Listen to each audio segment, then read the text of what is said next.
Hare Krishna, dear devotees, welcome back to the daily readings of Srila Prabhupada's books here in Hythe, Kent, just across from the English Channel, or right next to the English Channel.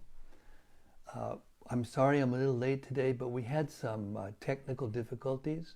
We couldn't make the portrait view of the camera work properly. It was distorting. So you're going to get a little bit of different view today. We won't have the altar in view, which I'm attached to, but we're doing the best we can with what we have. Well, welcome all of you on this lovely Ekadashi day. Hope you're all chanting your 64 rounds, or more rounds than normally do. And it's a day for hearing and chanting, so here we are. Let's hear and chant Prabhupada's books. I was hearing Srila Prabhupada today state that if you just go on hearing these books again and again, and eventually from inside the heart, Krishna will reveal to you everything and eventually give you love of God. This is the real way of studying Prabhupada's books, to hear them again and again and again. Not that we shouldn't learn the verses and learn the books in that way also, but the real thing is to hear again and again in the right association. Okay, Srimad Bhagavata Mahima Stotram. This is beautiful glorification of Srimad Bhagavata. It goes like this. Sarva Shastra Dipiyusha Sarva Vedaika Satpala Sarva Siddhanta Ratnadya Sarva Lokaika. O nectar from the ocean of all scriptures, singular fruit of all the Vedas, rich mine of the precious gems of all conclusive truths, you are the only giver of sight to all the worlds. Sarva Bhagavata Prana Srimad Bhagavata Prabho Kalidwando Ditya Sri Krishna Parivartita. O life air of all the Supreme Lord's devotees, O Master Srimad Bhagavatam, you are the sun risen in the darkness of Kali. You are the exact image of Sri Krishna. Pataya Prema Varshakshadayate Sarvada Sarvasevyaya Sri Krishnaya Namostume. I bow down to you who are supremely blissful to read. Your every syllable pours on a flood of prema. You can always be served by everyone. You are Sri Krishna himself. Madeka Bando Matsangin Madguro Man Mahadana Man Nishtadaka Mad Bhagya Mad Anandute. My only friend, my constant companion, my spiritual master, my great wealth, my savior, my good fortune, my source of ecstasy, I bow down to you. Asadu saduta dayin atini chuchata kara hanamuncha gadachin mam premna rit kantayos buddha. O bestower of saintliness to the unsaintly, O exalter of the most fallen, please never leave me.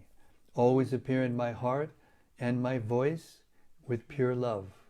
Om Namo Bhagavate Vasudevaya. Om Namo Bhagavate Vasudevaya. Om Namo Bhagavate Vasudevaya. So we reach the 23rd chapter. Krishna is continuing to instruct Uddhava, and he doesn't leave any stone unturned in this Uddhava Gita. He explains everything. It's like an expanded Bhagavad Gita. This chapter is called the Song of the Avanti Brahmana. Text 1.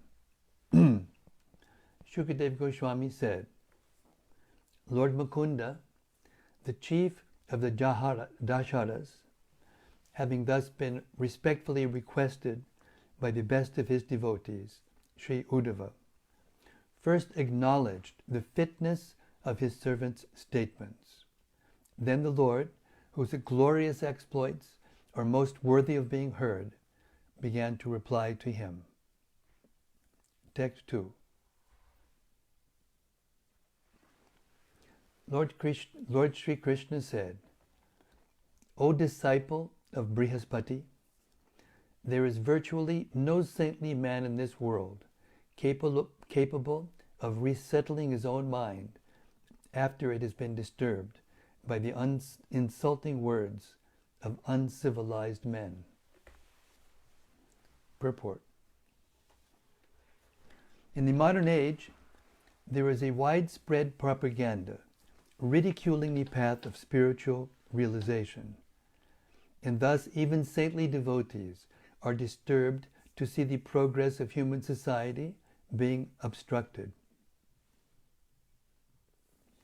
Still, a devotee of the Lord must tolerate any personal insult, though he cannot tolerate offense against the Lord himself or the Lord's pure devotee. Text 3. Sharp arrows which pierce one's chest and reach the heart do not cause as much suffering as the arrows of harsh, insulting words that become lodged within the heart when spoke by uncivilized men. Text 4. My dear Uddhava, in this regard, a most pious story is told, and I shall now describe it to you. Please listen with careful attention. Purport. The Lord will now relate to Uddhava a historical account which teaches how to tolerate the insults of others. Text 5. Once, a certain sannyasi was insulted in many ways by impious men. However, with determination, he remembered that he was suffering the fruit of his own previous karma. I will narrate to you his story, and that which he spoke.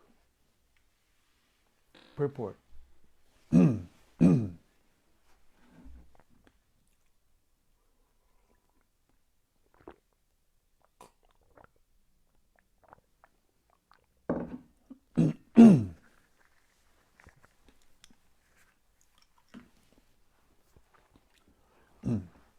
Srila Bhaktisiddhanta Saraswati Thakur comments as follows.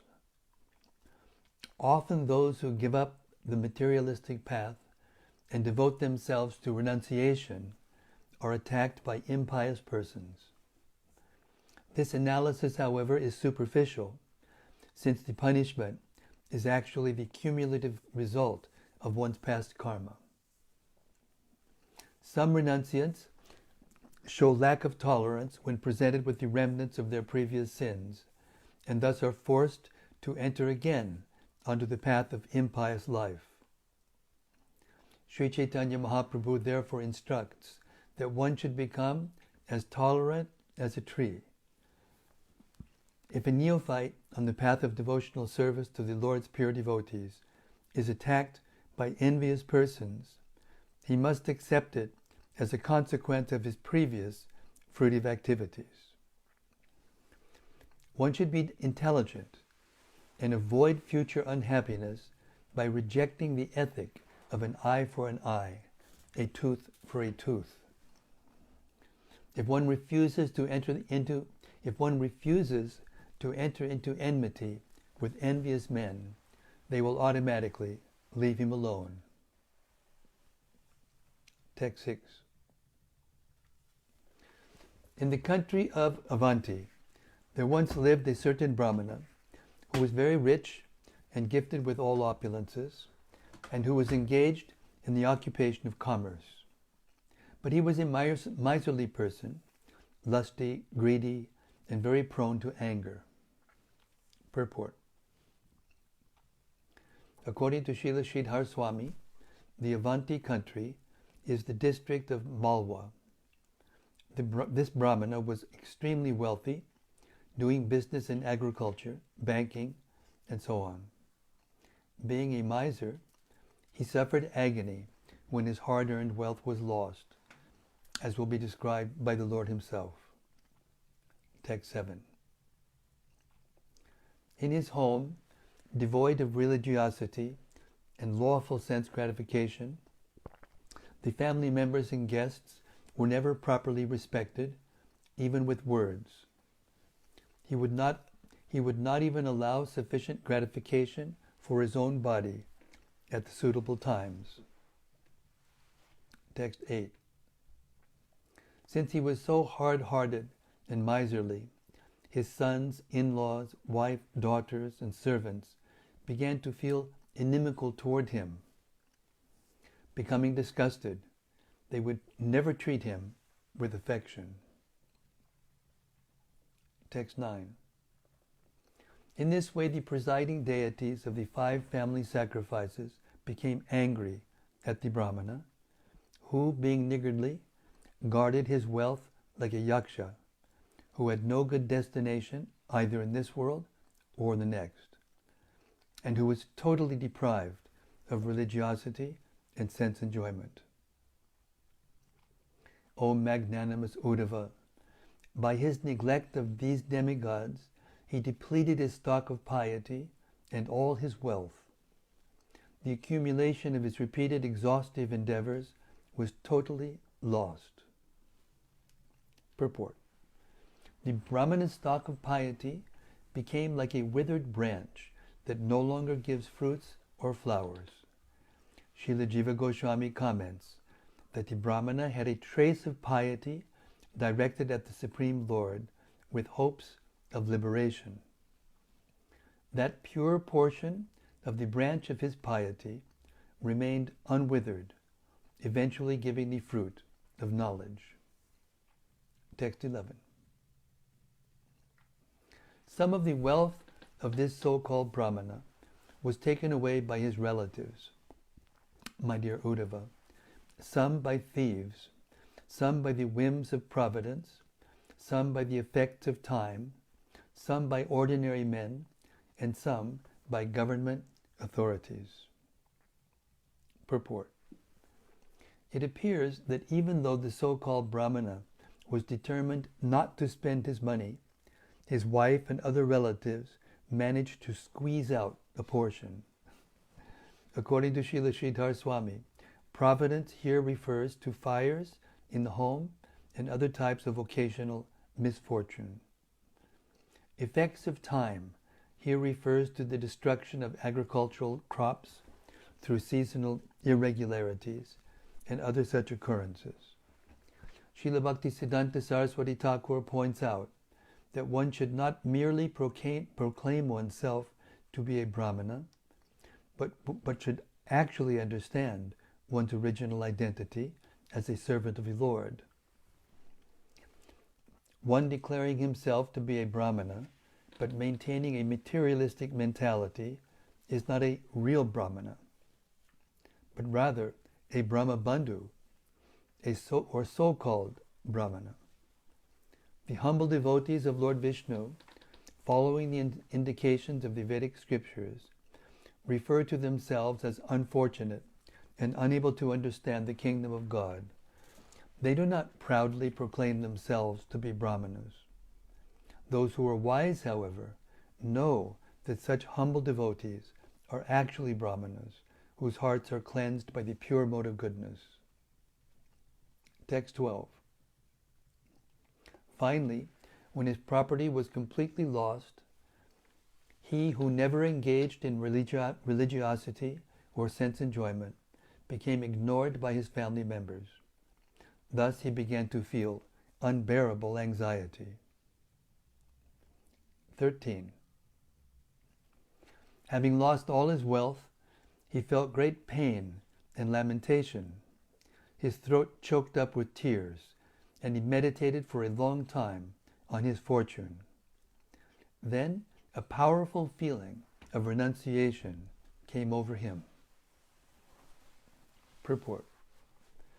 The Brahmana had previously been trained in pious life, but his past goodness was covered by his offensive behavior.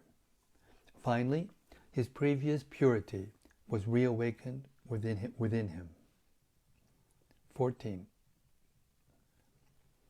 The Brahmana spoke as follows: "Oh, what great misfortune! I have simply tormented myself uselessly, struggling so hard for money that was not even intended for religiosity or material enjoyment." 15. Generally, the wealth of misers never allowed them any happiness. In this life it causes their self-torment, and when they die, it sends them to hell. Purport: a miser is afraid to spend his money, even for obligatory religious and social duties. Offending God and people in general, he goes to hell. 16. Whatever pure fame is possessed by the famous, and whatever praiseworthy qualities are found in the virtuous, are destroyed by even a small amount of greed, just as one's attractive physical beauty is ruined by a trace of white leprosy. 17. In the earning, attainment, increase, protection, expense, loss, and enjoyment of wealth, all men experience great labor, fear, anxiety, and delusion. 18 and 19. Theft, violence, speaking lies, duplicity, lust, anger, perplexity, pride, quarreling, enmity, faithlessness, envy, and the dangers caused by women, gambling, and intoxication are the 15 undesirable qualities that contaminate men because of greed for wealth. Although these qualities are undesirable, men falsely ascribe value to them. One desiring to achieve the real benefit of life should therefore remain aloof from undesirable material wealth. Purport: the words anartham, arthakyam, or undesirable wealth, indicate wealth that cannot be efficiently engaged in the loving service of the Lord. Such superfluous money or property will undoubtedly pollute a man with all of the above-mentioned qualities, and therefore should be given up. 20. Even a man's brothers, wife, parents, and friends, united with him in love, will immediately break off their affectionate relationships and become enemies over a single coin. 21. For even a small amount of money, these relatives and friends become very agitated, and their anger is inflamed. Acting as rivals, they quickly give up all sentiments of goodwill and will reject one at a moment's notice, even to the point of committing murder. 22. Those who obtain human life, which is prayed for even by the demigods, and in that human birth become situated as first-class Brahmanas, are extremely fortunate. If they disregard this important opportunity, they are certainly killing their own self-interest and thus achieve a most unfortunate end. Purport: Srila Bhaktisiddhanta Saraswati Thakur comments as follows: human birth is better than that of the demigods, ghosts, spirits, animals, trees, lifeless stones, and so forth, because the demigod simply enjoys celestial pleasures, and in other forms of life there is excessive suffering. It is only in human life that one deeply considers one's ultimate benefit in life. Human birth is therefore more desirable than even that of the demigods. Within human life, the position of a high-class Brahmana is certainly most desirable. If a Brahmana, however, gives up the devotional service of the Lord and works hard like a Shudra simply for the prestige of his community, he is certainly on the platform of material sense gratification. The special qualification of the Brahmanas is the spiritual knowledge by which they recognize every living entity to be an eternal servant of the Lord. A Brahmana, free from false ego, thus feels himself lower than a blade of grass, and tolerantly offers respect to all living entities. All human beings, and especially the Brahmanas, should avoid becoming killers of their own self-interest by neglecting Krishna consciousness, the loving service of the Lord. Such neglect paves the way for future suffering. Text 23. What mortal man, having achieved this human life, which is the very gateway to both heaven and liberation, would willingly become attached to that abode of worthlessness, material property? Purport. That which one intends to use for one's personal sense gratification is called material property, whereas paraphernalia to be used in the Lord's loving service is understood to be spiritual. One should give up all one's material property by utilizing it completely in the devotional service of the Lord. A person who owns a luxurious mansion should install the deity of the Lord and hold regular programs to propagate Krishna consciousness. Similarly, wealth should be used to build temples of the Lord and publish literature scientifically explaining the personality of Godhead. One who blindly renounces material property without utilizing it in the service of the Lord does not understand that everything belongs to the personality of Godhead.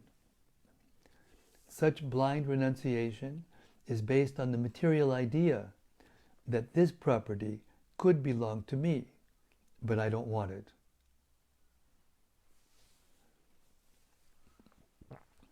Let's read that again. One who blindly renounces material property without utilizing it in the service of the Lord does not understand that everything belongs to the personality of Godhead.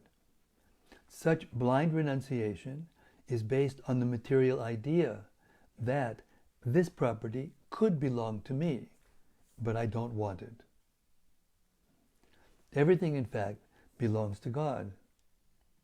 Knowing this, one neither tries to enjoy nor to reject the things of this world, but peacefully engages them in the service of the Lord. 24. One who fails to distribute his wealth to the proper shareholders, the demigods, sages, forefathers, and ordinary living entities, as well as his immediate relatives, in-laws, and own self, is maintaining his wealth simply like a yaksha and will fall down. Purport. One who does not share his wealth with the above-mentioned authorized persons, does not even enjoy the wealth himself, will certainly. One who does not share his wealth with the above-mentioned authorized persons, and does not even enjoy the wealth himself, will certainly suffer unlimited problems in life. Text 25. Discriminating persons are able to utilize their money, youth, and strength to achieve perfection. But I have feverishly squandered these in the useless endeavor for further wealth. Now that I am an old man, what can I achieve? 26. Why must an intelligent man suffer by his constant vain efforts to get wealth? Indeed, this whole world is most bewildered by someone's illusory potency. Text 27. For one who is in the grips of death, what is the use of wealth, or those who offer it, sense gratification, or those who offer it, or for that matter, any type of fruitive activity, which simply causes one to again take birth in the material world?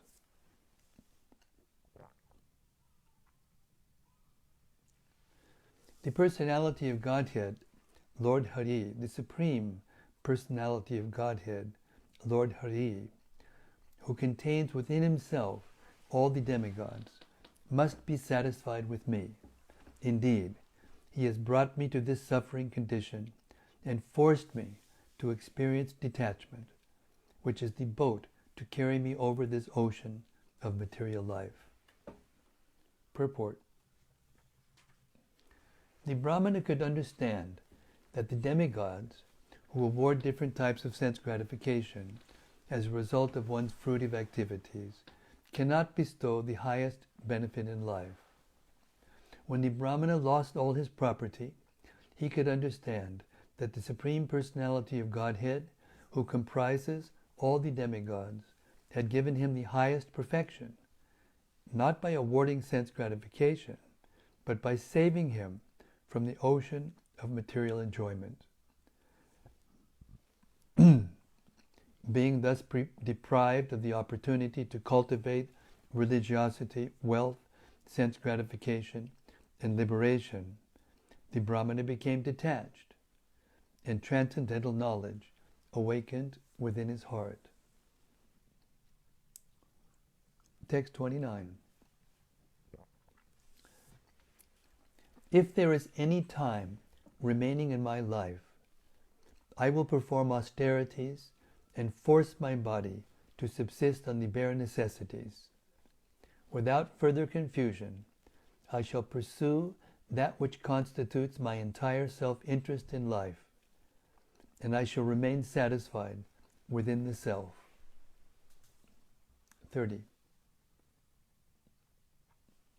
Thus may the presiding demigods of these three worlds kindly show their mercy upon me.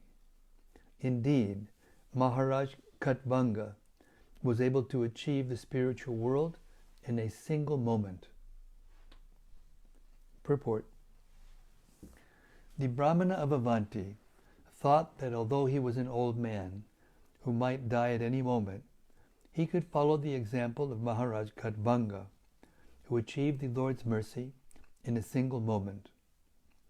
Maharaj Katbanga, as described in the second canto of Srimad Bhagavatam, fought valiantly on behalf of the demigods, and they offered the king any benediction he might desire. Katbanga Maharaj chose to find out the remaining duration of his life, which unfortunately was a single moment. The king therefore immediately surrendered to Lord Krishna and achieved the spiritual world. The Brahmana of Avanti desired to follow this example. With the blessings of the demigods, who are all devotees of the Lord, he hoped to become fully Krishna conscious before giving up his body. Text 31. Lord Sri Krishna continued. His mind thus determined, that most excellent Avanti Brahmana was able to untie the knots of desire within his heart. He then assumed the role of a peaceful and silent sannyasi mendicant. 32. He wandered about the earth. He wandered about the earth, keeping his intelligence, senses, and life air under control. To beg charity, he traveled alone to various cities and villages. He did not advertise his advanced spiritual position, and thus was not recognized by others. Purport. According to Srila Bhaktisiddhanta Saraswati Thakur, the acceptance of the Tridandi Sannyas order of life is the chief indication that one is actually taking shelter of the Supreme Personality of Godhead. The 3 rods of the danda, or staff, of the Vaishnava sannyasi indicate control of the body, mind, and words by engaging them only in the loving service of the Lord. This procedure helps one to become more tolerant than a tree, as recommended by Sri Chaitanya Mahaprabhu. By strict control of one's body, mind, and speech, the quality of tolerance becomes strengthened, and thus one manifests the further qualities of forgiving others, never wasting time, detachment from sense gratification, lack of false pride in one's work, and not hankering for liberation. One in this way gives up the mentality of materialistic persons who establish so-called affectionate relationships of mutual flattery and exploit each other for sense gratification. One who adopts the strict path of Krishna consciousness, following in the footsteps of great souls, can achieve the shelter of the Lord. Text 33. O kind Uddhava, seeing him as an old, dirty beggar, rowdy persons would dishonor him with many insults. 34. Some of these persons would take away his sannyas rod. Some of these persons would take away his sannyasi rod, and some the water pot, which he was using as a begging bowl. Some took his deerskin seat, some his chanting beads, and some would steal his torn, ragged clothing. Displaying these things before him, they would pretend to offer them back, but would then hide them again. Been going on since time immemorial, eh? Text 35. When he was sitting on the bank of a river, about to partake of the food that he had collected by his begging, such sinful rascals would come and pass urine on it, and they would dare to spit on his head. 36. Although he had taken a vow of silence, they would try to make him speak, and if he did not speak, they would beat him with sticks. Others would chastise him, saying, "This man is just a thief." And others would bind him up with rope, shouting, "Tie him up, tie him up." Text 37. They would criticize and insult him, saying, "This man is just a hypocrite and a cheat. He makes a business of religion simply because he lost all his wealth and his family threw him out." 38 and 39. Some would ridicule him by saying, "Just see this greatly powerful sage. He is as steadfast as the Himalaya mountains. By practice of silence, he strives for his goal with great determination, just like a heron." Other persons would pass foul air upon him, and sometimes others would bind this twice-born Brahmana in chains and keep him captive like a pet animal. 40. The Brahmana understood that all his suffering from all other living beings, from the higher forces of nature and from his own body, was unavoidable, being allotted to him by providence. Purport. Many cruel persons harassed the Brahmana, and his own body caused him suffering in the form of fever, hunger, thirst, fatigue, etc. The higher forces of nature are those that cause excessive heat, cold, wind, and rain. The Brahmana realized that his suffering was due to his false identification with his material body, and not to the interaction of his body with external phenomena. Rather than try to adjust his external situation, he tried to adjust his Krishna consciousness and thus realize his actual identity as eternal spirit soul. 41. Even while being insulted by these low-class men who were trying to effect his downfall, he remained steady in his spiritual duties. Fixing his resolution in the mode of goodness, he began to chant the following song. Purport. Resolution in the mode of goodness is described in the Bhagavad Gita 18:33. Dritya yaya dharyate manak pranendriya kriyaha yogena vyabhicharinya driti sa partasatvikhi. O son of Pritha, that determination which is unbreakable, which is sustained with steadfastness by yoga practice, and thus controls the mind, life, and acts of the senses, is in the mode of goodness. Atheists who are envious of the devotees of the Supreme Lord are called Naradamas, or the lowest among men, lowest of men, and undoubtedly are en route to hell. By all means at their disposal, they disturb the devotional service of your Lord, sometimes by direct attack and sometimes by mockery. The devotees, however, remain tolerant, fixing their determination in the mode of goodness, as described by Srila Rupa Goswami in Sri Upadeshamrita 1. Vacho vegam, manasak krodha vegam, jiva vegam, uraropasta vegam, etan vegan yo vishaheta dira, sarvam apimam pritivim sashishyat.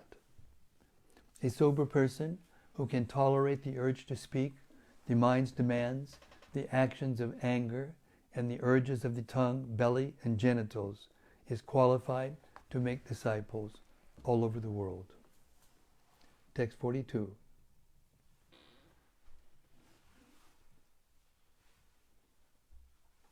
So now we enter into the song of the Brahmana, Avanti Brahmana. The Brahmana said, "These people are not the cause of my happiness and distress. Neither are the demigods, my own body, the planets, my past work, or time. Rather, it is the mind alone that causes happiness and distress and perpetuates the rotation of material life." Text 43. The powerful mind actuates the functions of the material modes, from which evolve the different kinds of material activities in the mode of goodness, ignorance, and passion. From the activities of each of these modes develop the corresponding statuses of life. Purport. In the mode of goodness, one considers oneself to be a saintly or wise person. In the mode of passion, one struggles for material success. And in the mode of ignorance, one becomes cruel, lazy, and sinful. By the combination of the material modes, one identifies oneself as a demigod, a king, a rich capitalist, a wise scholar, etc. These conceptions are material designations generated from the modes of nature, and they arrange themselves according to the tendency of the powerful mind to enjoy temporary sense gratification. The word baliyas in this verse, meaning very strong, indicates that the material mind becomes insensitive to intelligent advice. Even if we are informed that we are committing many sins and offenses in order to earn money, we may still think that money should be acquired at all costs, since without it, one can neither perform religious ceremonies nor gratify the senses with beautiful women, mansions, and vehicles. Once the money is achieved, one suffers further problems. But the stubborn mind will never heed good advice in this regard. One must therefore give up mental concoction and control the mind in Krishna consciousness, as exemplified here by the Brahmana from Avanti.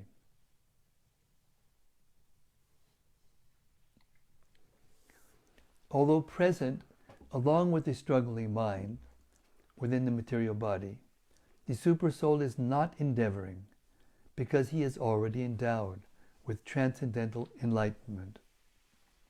Acting as my friend, he simply witnesses from his transcendental position. I, the infinitesimal spirit soul, on the other hand, have embraced this mind, which is the mirror reflecting the image of the material world. Thus I have become engaged in enjoying objects of desire, and am entangled due to contact with the modes of nature. 45. Charity, prescribed duties, observance of major and minor regulated principles, hearing from Scripture, pious works, and purifying vows, all have as their final aim the subduing of the mind. Indeed, concentration of the mind on the Supreme is the highest yoga. 46. If one's mind is perfectly fixed and pacified, then tell me, what needs... If one's mind is perfectly fixed and pacified, then tell me, what need does one have to perform ritualistic charity and other pious rituals? And if one's mind remains uncontrolled, lost in ignorance, then of what use are these engagements for him? 47. All the senses have been under the control of the mind since time immemorial, and the mind himself never comes under the sway of any other. He is stronger than the strongest, and his godlike power is fearsome. Therefore, anyone who can bring the mind under control becomes the master of all the senses. 48. Failing to conquer this irrepressible enemy, the mind, whose urges are intolerable and who torments the heart, many people are completely bewildered and create useless quarrel with others. Thus they conclude that other people are either their friends, their enemies, or parties indifferent to them. Purport: falsely identifying oneself as the material body and accepting bodily expansions such as children and grandchildren to be one's eternal property, one completely forgets that every living being is qualitatively one with God. There is no essential difference between one individual being and another, since all are eternal expansions of the Supreme Lord. The mind absorbed in false ego creates the material body, and by identification with the body, the conditioned soul is overwhelmed by false pride and ignorance, as described here. Text 49. Persons who identify with this body, which is simply the product of the material mind, are blinded in their intelligence, thinking in terms of I and mine. Because of their illusion of this is I, but that is something else, they wander in endless darkness. Text 50.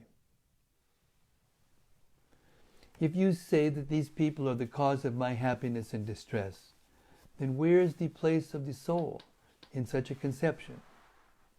This happiness and distress pertain not to the soul, but to the interactions of material bodies. If someone bites his tongue with his own teeth, at whom can he become angry in his suffering? Purport: Although bodily pleasure and pain are felt by the soul, one must tolerate such duality, understanding it to be a creation of one's own material mind. If one accidentally bites his own tongue or lip, he cannot become angry and pull out his own teeth. Similarly, all living beings are individual parts and parcels of God, and thus non-different from each other. All of them are meant to serve the Supreme Lord in spiritual equality.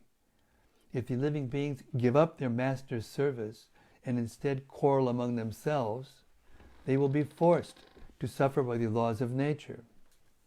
If the conditioned souls establish artificial relationships of affection based on the material body and having nothing to do with God, then time itself will destroy such relationships, and they will be subjected to further suffering.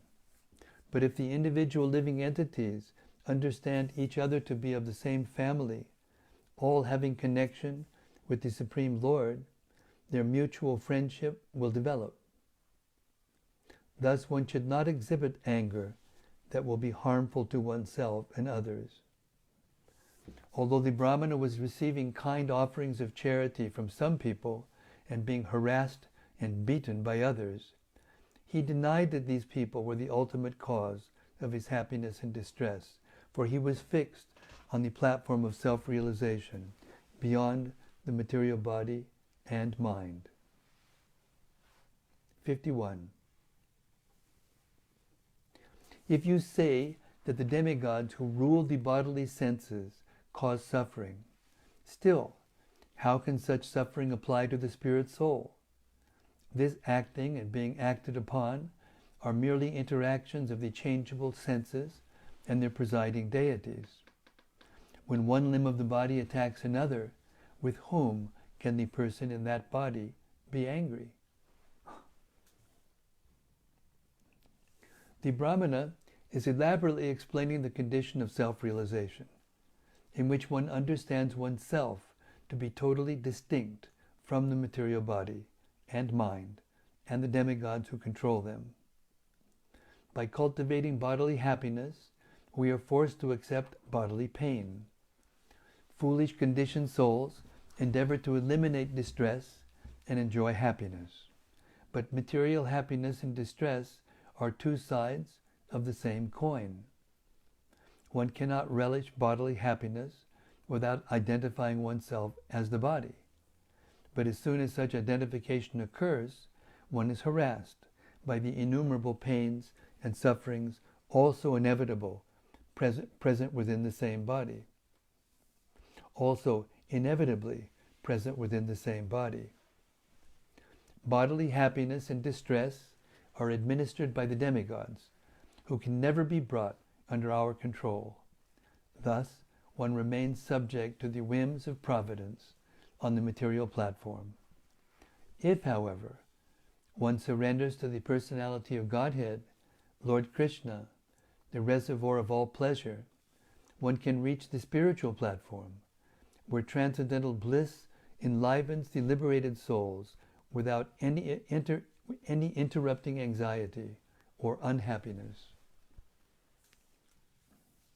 52. How many verses in this chapter? Only 10 left, and there's only one long purport. Most of the rest are short. Okay. Text 52. If the soul himself were the cause of happiness and distress, then we could not blame others, since happiness and distress would be simply the nature of the soul. According to this theory, nothing except the soul actually exists, and if we were to perceive something besides the soul, that would be illusion. Therefore, since happiness and distress do not actually exist in this concept, why become angry at oneself or others? Purport. Because a dead body does not feel pleasure or pain, our happiness and distress are due to our own consciousness, which is the nature of the soul. It is not, however, the original function of the soul to enjoy material happiness and suffer material distress. These are produced by ignorant material affection and enmity based on false ego. Our involvement in sense gratification drags our consciousness into the material body, where it is shocked by the inevitable bodily pains and problems. On the spiritual platform, there is neither material happiness nor distress, because there the living consciousness is fully engaged, without personal desire, in the devotional service of the Lord, of the Supreme Lord. This is the actual position of happiness, aloof from false bodily identification. Rather than uselessly becoming enraged with others for one's own foolishness. Let's hear that again. This is the actual position of happiness, aloof from false bodily identification. Rather than uselessly becoming enraged with others for one's own foolishness, one should take to self-realization and solve the problems of life. Nice. Text 53. And if we examine the hypothesis that the planets are the immediate cause of suffering and happiness, then also where is the relationship with the soul, who is eternal? After all, the effect of the planets applies only to things that have taken birth. Expert astrologers have moreover explained how the planets are only causing pain to each other. Therefore, since the living entity is distinct from these planets and from the material body, against whom should he vent his anger? 54. If we assume that fruitive work is the cause of happiness and distress, we are still not dealing with the soul. The idea of material work arises when there is a spiritual actor who is conscious and a material body that undergoes the transformation of happiness and distress as a reaction to such work. Since the body has no life, it cannot be the actual recipient of happiness and distress, nor can the soul, who is ultimately completely spiritual and aloof from the material body. Since karma thus has no ultimate basis in either the body or the soul, at whom can one become angry? Purport. The material body is composed of earth, water, fire, and air, just like bricks, stones, and other objects. Our consciousness, falsely absorbed in the body, experiences happiness and distress, and fruitive work, karma, is performed when we falsely consider ourselves to be the enjoyers of the material world. False ego is thus the illusory combination within our minds of the self and the body, which are actually two separate objects. Since karma, or material work, is based on illusory consciousness, these activities are also illusory and have no factual basis in either the body or the soul. When a conditioned soul falsely considers himself to be the body, and consequently the enjoyer of the material world, he tries to find pleasure in illicit connection with women. Such sinful activity is based on his false concept of being the body, and thus the enjoyer of women and of the world. Since he is not the body, his activity of enjoying a woman does not actually exist. There is merely the interaction of two machines, namely the two bodies, and the interaction of the illusory consciousness of the man and woman. The sensation of illicit sex occurs within the material body and is falsely assimilated by the false ego as its own experience. Thus, the miserable or pleasurable reactions of karma ultimately act upon the false ego and not upon the body, which is composed of dull matter, nor upon the soul, which has nothing to do with matter. False ego is the illusory concoction of the mind. It is specifically this false ego that is suffering happiness and distress. The soul cannot become angry at others, since he is not personally enjoying or suffering. Rather, the false ego is doing this. Text 55. If we accept time as the cause of happiness and distress, that experience still cannot apply to the spirit soul, since time is a manifestation of the Lord's spiritual potency, and the living entities are also expansions of the Lord's spiritual potency, manifesting through time. Certainly, a fire does not harm its own flames or sparks, nor does the cold harm its own snowflakes or hail. In fact, the spirit soul is transcendental and beyond the experience of material happiness and distress. At whom, therefore, should one become angry? This is a pretty deep meditation on how to become free from anger and distress by the process of annihilation or elimination. Purport. The material body is dull matter and does not experience happiness, distress, or anything else. Because the spirit soul is completely transcendental, he should fix his consciousness on the transcendental Lord, who is beyond material happiness and distress. It is only when transcendental consciousness falsely identifies with dull matter that the living entity imagines he is enjoying and suffering in the material world. This illusory identification of consciousness with matter is called false ego and is the cause of material existence. Text 56. The false ego gives shape to illusory material existence and thus experiences material happiness and distress. The spirit soul, however, is transcendental to material nature.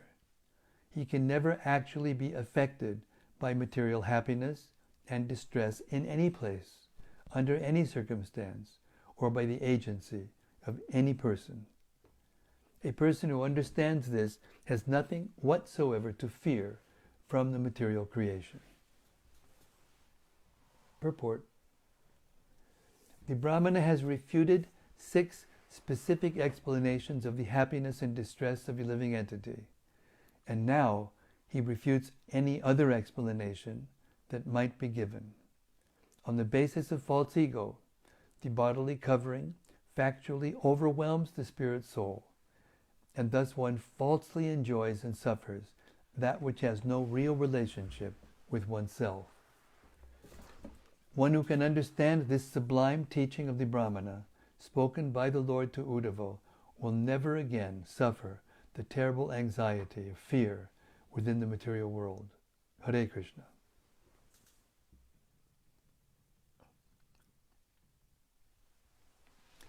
And this is the famous verse. Is this the last verse? It's the last verse, bar 4.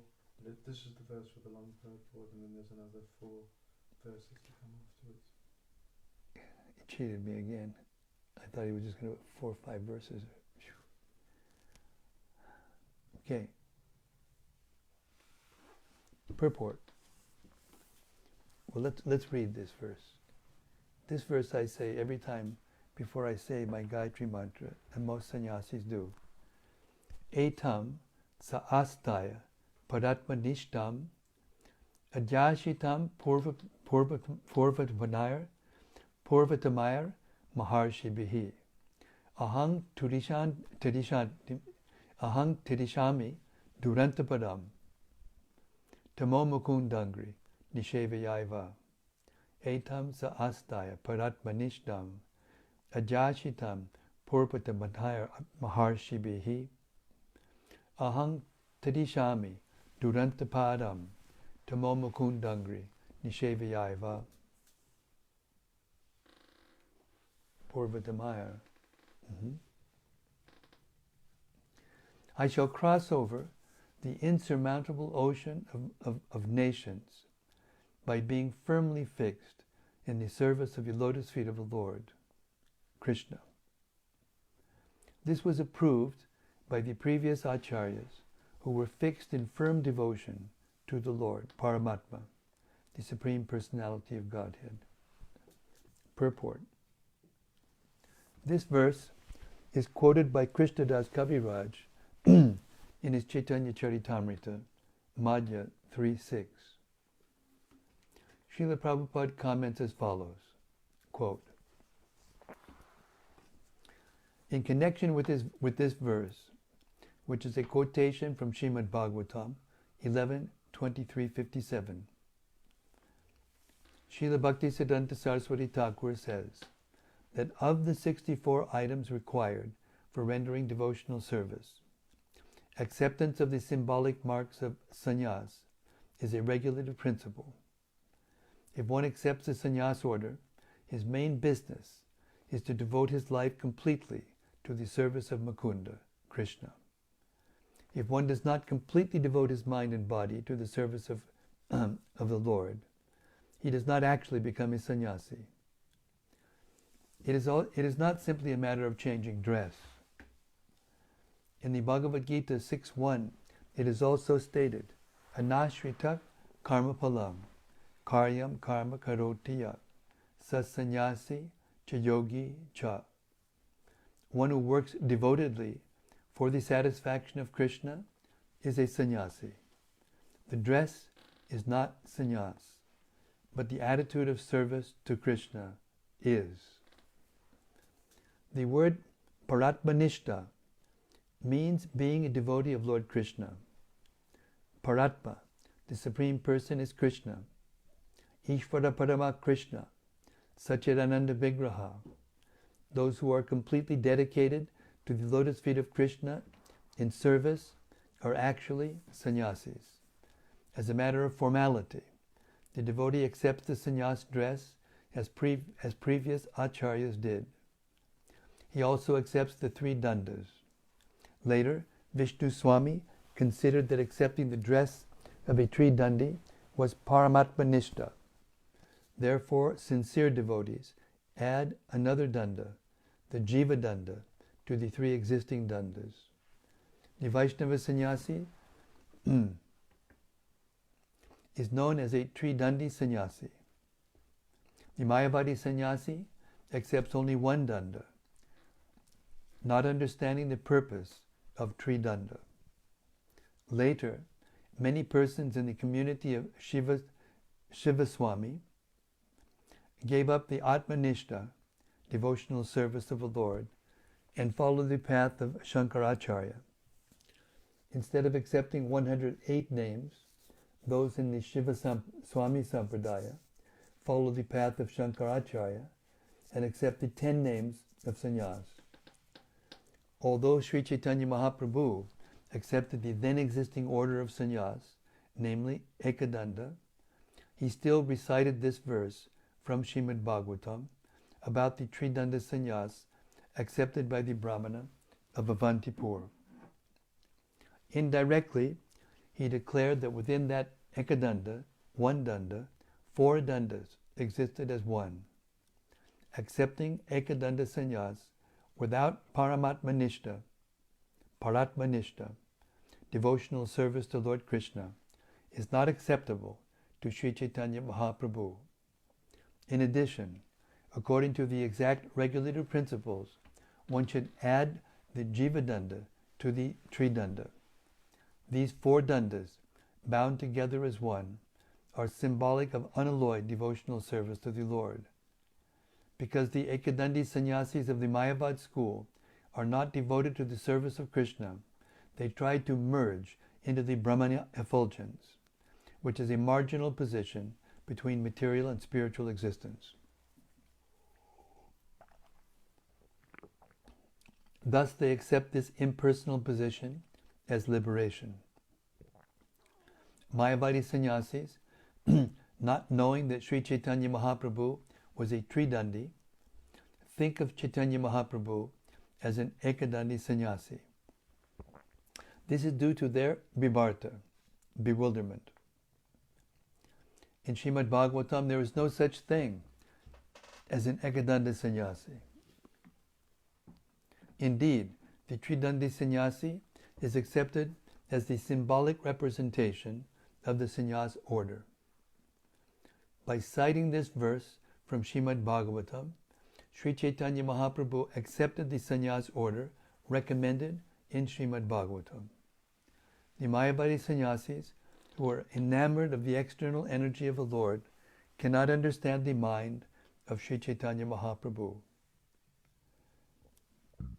To date, all the devotees of Sri Chaitanya Mahaprabhu, following in his footsteps, accept the sannyas order and keep the sacred thread and tuft of unshaved hair. The Ekadandi sannyasis of the Mayavadi school give up the sacred thread and do not keep any tuft of hair. Therefore, they are unable to understand the purport of Tridanda sannyas. And as such, they are not inclined to dedicate their lives to the service of Mukunda.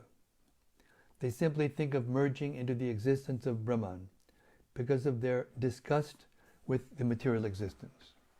The Acharyas, who advocate the Daiva Varnashrama, the social order of Chaturvarnyam, mentioned in the Bhagavad Gita, do not accept the proposition of Asura Varnashrama, which maintains that the social order of Varna is indicated by birth. The most intimate devotee of Sri Chaitanya Mahaprabhu, namely Gadadhar Pandit, accepted the Tridandi sannyas and also accepted Madhava Upadhyaya as his Tridandi sannyasi disciple. It is said that from this Madhvacharya, the sampradaya known in Western India as the Vallabhacharya sampradaya has begun.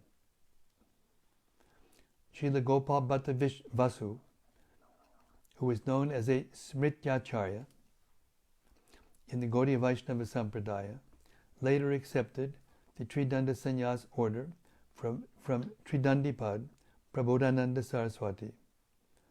Although acceptance of Tridanda sannyas is not distinctly mentioned in the Gaudiya Vaishnava literature, the first verse of Sri Rupa Goswami's Upadeshamrita advocates that one should accept the Tridanda sannyas order by controlling the six forces. Vacho Begam, Manasa Krodha Begam, Jiva Begam, Udoropasta Begam, Etan Vegan Yo Vishaheta Dira, Sarvam Apiman, Pritivim Sishishat. One who can control the forces of speech, mind, anger, belly, tongue, and genitals is known as a Goswami and is competent to accept disciples all over the world. The followers of Sri Chaitanya Mahaprabhu never accepted the Mayavad order of sannyas, and for this they cannot be blamed. Sri Chaitanya Mahaprabhu accepted Sridhar Swami, who was a Tridandi sannyasi, but the Mayavadi sannyasis, not understanding Sridhar Swami, sometimes think that Sridhar Swami belonged to the Mayavad Ekadanda sannyas community. Actually, this was not the case. 58. Lord Sri Krishna said, thus becoming detached upon the loss of his property, this sage gave up his moroseness. He left home, taking sannyas, and began to travel about the earth.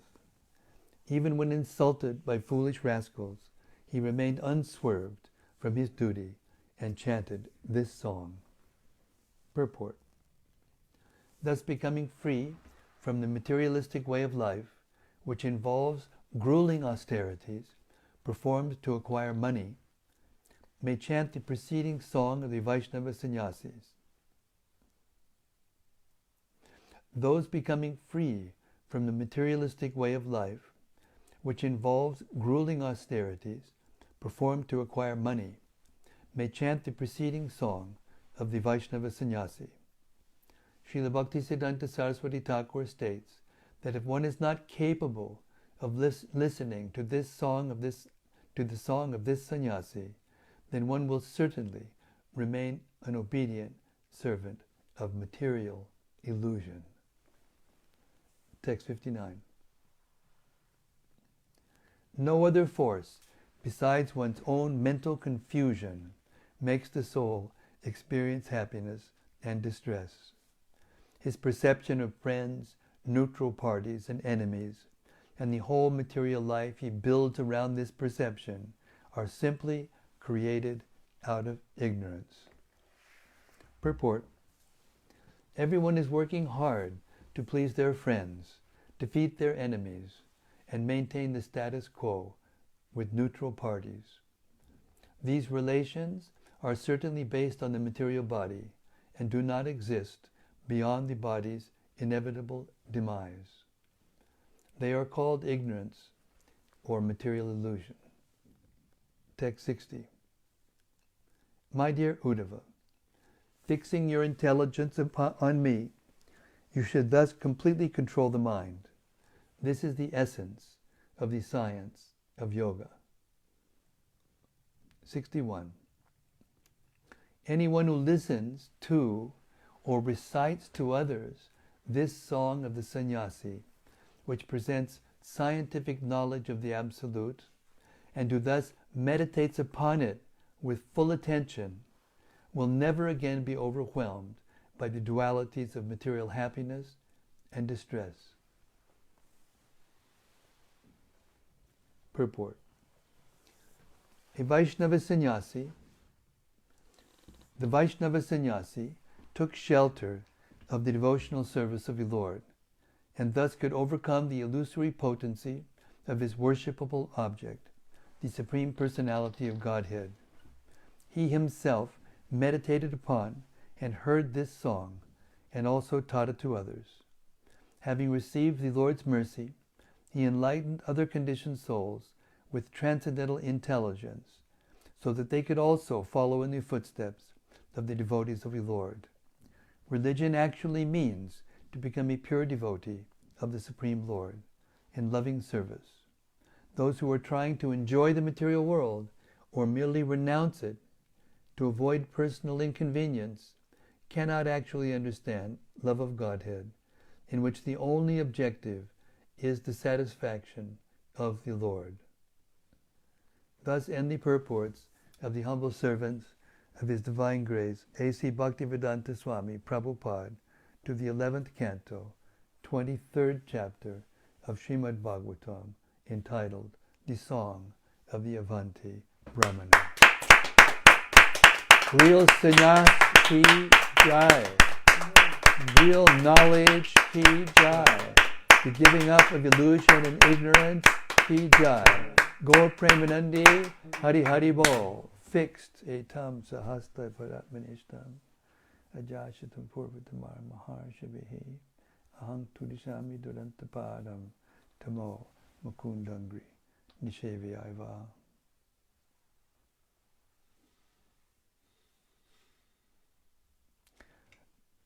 That was a long chapter. It was 61 verses we just read, along with a couple of long purports.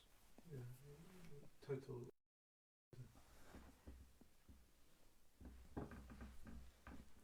Okay.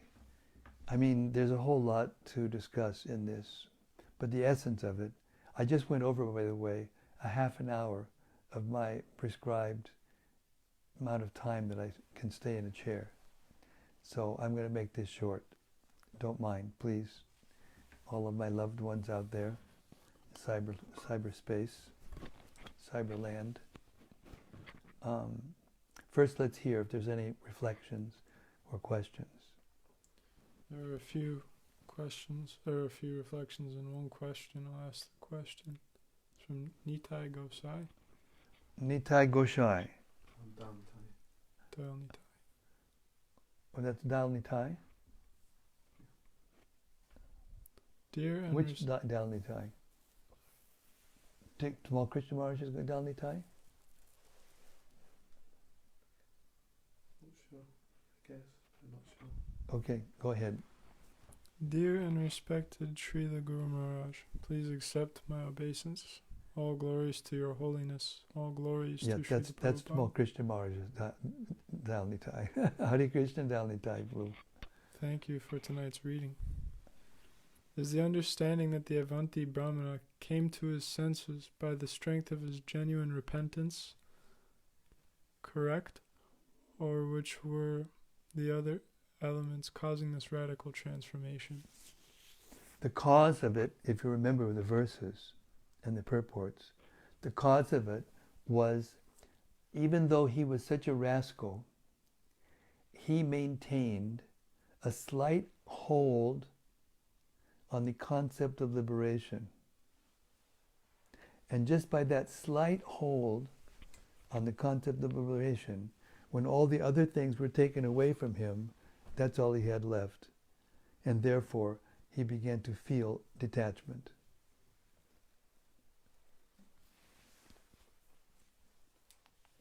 In other words, it's the perfect conclusion of what we've been hearing throughout the Bhagavatam, that anything that happens to us, we shouldn't blame anything or feel jubilant or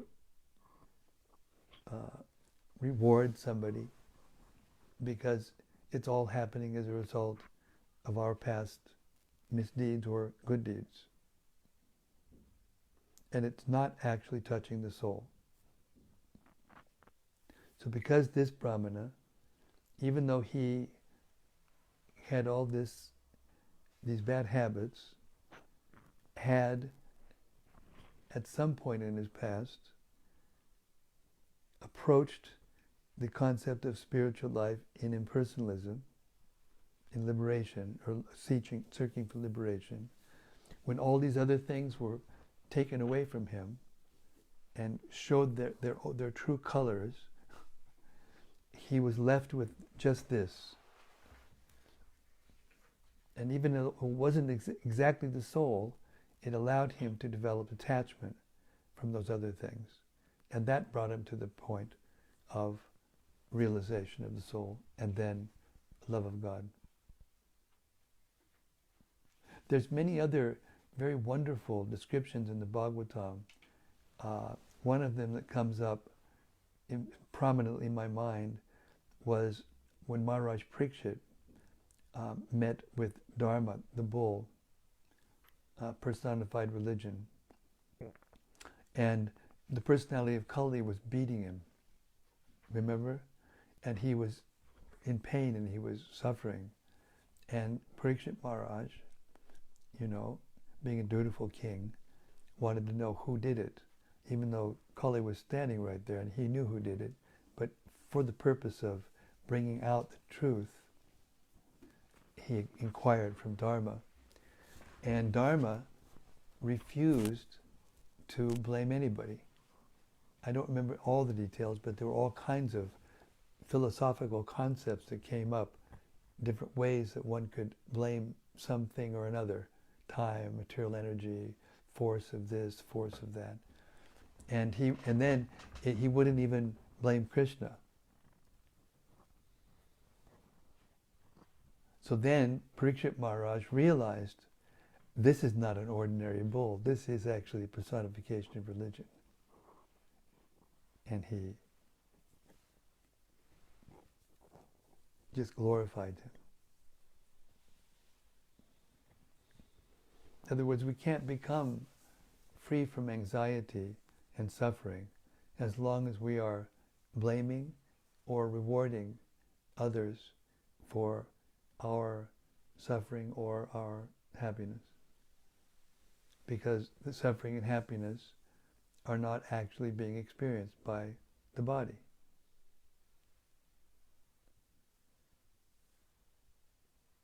And it actually has nothing to do with the soul. The body is inert. The soul is aloof, but it's identifying with the body through what? For the false ego. So the false ego convinces the mind to identify with the body, and therefore, what was the conclusion? It's only in the mind. It's all the sufferings and pleasures and all these things enemies and friends and all these things. It's in the mind.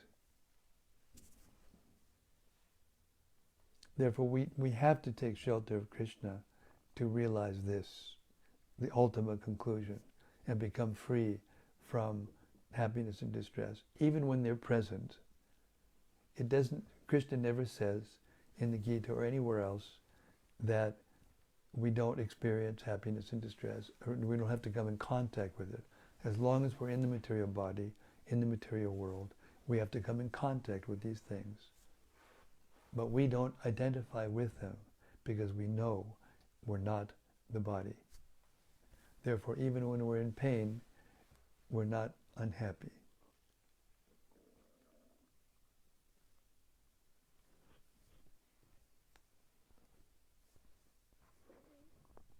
So it's that little thread that he kept connected with spiritual concept, which allowed him to come to the right conclusion when everything was taken away from him. And he was treated so badly. And then he became happy. It was like Pingala, the prostitute. She was standing there night after night. This one may come to me, that one may come. After a while, she just became disgusted. And she became detached.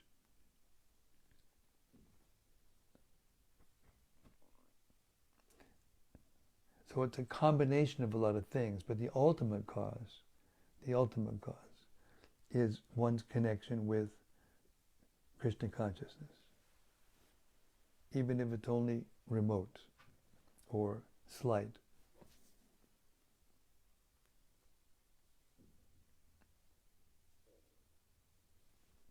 I don't know if that answers the question. That's all I got in my tank right now. And there's other reflections or something? There's two more here. Two just reflections. So read them loud and clear, okay, so everybody can hear. Sure. Gopi Chandra Devi Dasi quoted this. It says, rather than adjust the external situation, he tried to adjust his Krishna consciousness. That's the quote. And then Yudhutama, Prabhu. Well said, Gopi Chandra. Sounds like you're beginning to apply this philosophy. Fantastic news. Yadutama says, Hare Krishna Gurudev, my obeisances to you and all glories to Prabhupada. Thank you for the enlivening reading tonight.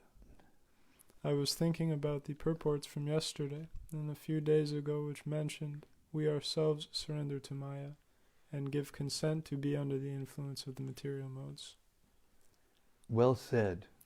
But then, as we read tonight, Krishna gives a little push to help us flip that switch to adjust our Krishna consciousness. Well so said. Nice. Well said. Thank you. And Sudevi Dasi says, Maharaj, your daily readings give me such relief. Thank you so much. Well, thank you, Sudevi. Your response gives me such relief because it's the desire, sincere desire in my heart to please the devotees. Also, Dharanitai was thanking. Hare Krishna. Thanks all of you who are out there or who even will be listening later on because they can't watch live. Thank you very much. I ran out of gas. Don't mind. I went way over my quota of sitting in the chair, but it's okay because it kept getting better and better. It started out a little difficult, and by the end it was, as usual, nectar. And this is the proof of the pudding. Just keep hearing, and don't stop hearing and chanting, and eventually Krishna will become pleased with you because he will see that you're really serious about wanting to know him and about wanting to know the truth. Just keep inquiring, and eventually Krishna, from within the heart, will give you all of these understandings. Hare Krishna. Srimad Bhagavatam ki jai. Gaur Premanandi Hari Hari Bol. We'll see you tomorrow, same time, same place, same station, same heart. Hari Krishna. See you tomorrow. Hari Bol.